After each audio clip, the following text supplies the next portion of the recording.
kabady oh. Kailangan di pinapalampas yan. Oh, rainbow, first time sa Jeddah yan. Ngayon lang ulit nangyari to. Ah, hindi pala. Hindi pa yata nangyari to. Oh, hindi ko lang alam ha. Kasi sa 14 years ko rito, ngayon ko lang to nakita eh. Yan oh. Grabe oh.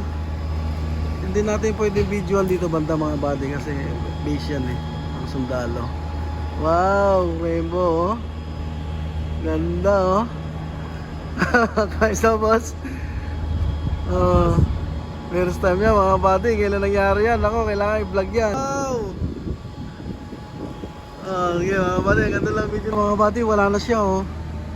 Buwan na yung buntot niya. Ito na lang siya oh. Ayan oh, yan na lang oh. Bihira mangyari to. Medyo maabol ng konti eh.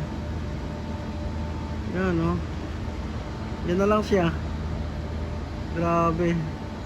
Mga ganitong ganap mga kabady, hindi namin pinapalampas talaga. Sa Pilipinas madalas to eh. Pero dito sa Saudi bihira lang. Nagre-rainbow. Talagang nagka-climate change na. Okay, bye bye ulit. Yan na lang siya oh.